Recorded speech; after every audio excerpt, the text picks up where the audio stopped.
Salut tout le monde, aujourd'hui on va parler de l'assistant de Alan Grant, Billy Brennan, incarné à l'écran par Alessandro Nivola. Alors, générique.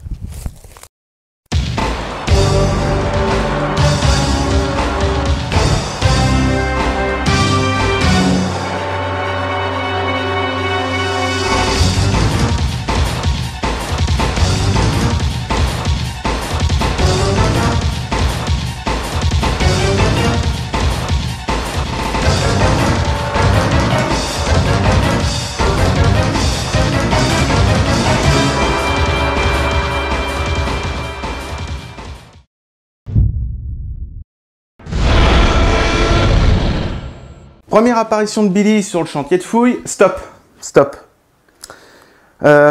C'est moi où il est carrément allongé sur le fossile.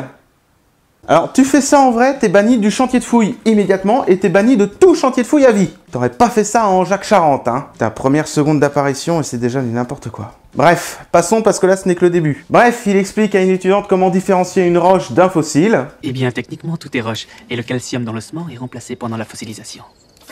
Je vais te montrer la différence. Dur. Doux. Mais c'est débile! Un fossile, par définition, est un reste, trace, moulage naturel d'un organisme vivant transformé en pierre la plupart du temps. Autrement dit, un fossile, c'est un caillou. Enfin, c'est dur aussi, tu peux pas mettre ton doigt dedans. Sauf peut-être dans celui-là. Puis ce qui est doux sur Terre, caresser un chat c'est doux, les mouchoirs c'est doux, le coton c'est doux, le PQ c'est doux, mais un caillou c'est difficilement doux. En plus, dur et doux sont même pas deux opposés. En tout cas, j'essaierai pas de m'essuyer le derrière avec un fossile, hein. Et je retenterai plus jamais non plus avec un chat. Plus jamais. Alors du coup, je vois vraiment pas l'intérêt de cette phrase. Dur et doux. Ah, d'accord, autant pour moi, c'était pour draguer. Alors... qui veut le petit capuchon? Ah! Oh, alors je veux le petit capuchon! Tadam! C'est magique! Bref, passons parce que là ce n'est vraiment que le début. Alors à mon goût, il prend trop de décisions à la place de Grant. Par exemple, Grant revient d'une conférence où il n'a pas eu beaucoup de contributions. Il dit qu'il faudra remballer les affaires dans 4 semaines. Billy le contredit en lui disant 3 semaines. Prendre des décisions à la place de son supérieur hiérarchique. Très moral et très américain.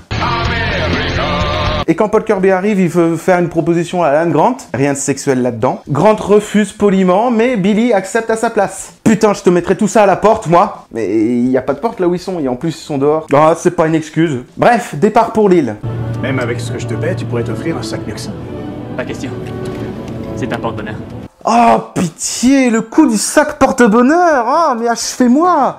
Ah, bon genre plagiat du monde perdu. Ce n'est pas un plagiat, c'est un... Oh, la ferme, toi. Alors, je sais pas ce qu'ils ont avec ce genre d'anecdote. Une fois, ça passe, mais 2 fois, dans un film de la même franchise, c'est gênant. Je pourrais les tuer, je crois, hein. De chagrin, hein. Et là, tu plagies Kaamelott? Non, c'est un hommage. Une fois atterri sur l'île, le cri du Spino se fait entendre. Réaction de Billy. C'est un tyrannosaure. Attends, comment tu pourrais le savoir? Enfin, t'as jamais été sur l'île, donc techniquement t'as jamais entendu un T-Rex hurler. Et personnellement, je n'ai jamais entendu un fossile hurler, crier ou même parler. Ah, si, il y en a un. Ah bon, lequel? La scutelle. La scutelle. Ouais, cet oursin-là. Pourquoi? Parce qu'elle discute, elle. Tu sors, tout de suite. Oh. Ou alors... il y a eu des reportages à la télé de l'incident de San Diego montrant le T-Rex qui hurle. Oui, mais bon, le cri ne correspond pas. Donc Billy, ferme-la au lieu de dire des conneries.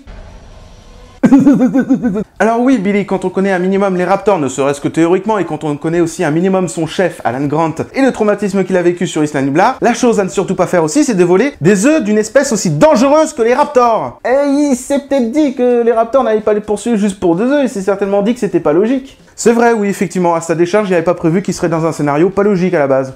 Donc, c'est pardonnable, effectivement. Une fois destitué par son mentor, il va tout faire pour revenir dans son estime. Et son seul moyen à s'apporter d'un point de vue cinématographique, c'est de devenir un héros au péril de sa vie. Chose qu'il fait d'ailleurs, en sauvant Eric des griffes des pteranodons. Il sauve donc Eric, les pteranodons trouvent son parachute, hein, souvenez-vous de ce fameux passage. Hi Billy, I can fly.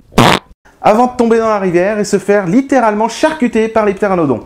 Et là, hein, il est où ton sac porte-bonheur? C'est Grant qui le possède. Ah, c'est dommage pour Billy. I believe I can fly. Mais non, il s'en sort indemne. Donc au final, le sac porte-bonheur a quand même marché, même si c'est Grant qui le possédait. Tu m'énerves. Tu m'énerves. T'as les mêmes arguments que les créationnistes, tu vas finir à la porte si ça continue. Ah, autre chose aussi qui me chiffonne, c'est comment il a fait pour être secouru avant les autres. Parce que si on y réfléchit, bon, déjà, le fait qu'il soit pas noyé, c'est quand même un exploit, on est d'accord. Ensuite, il est vraiment dans un sale état, donc comment il aurait pu faire un feu de détresse ou compagnie? Je ne sais pas. Ensuite, la rivière est complètement boisée. Donc même un repérage par hélicoptère, ça aurait été compliqué. Donc, du coup, je ne sais pas. Non, je sais pas. Si vous avez des suggestions d'ailleurs sur ce passage, n'hésitez pas à les mettre en commentaire. J'ai sauvé votre chapeau. Oh, et en plus, il a sauvé le chapeau de Grant. Mais c'est un héros rigolo.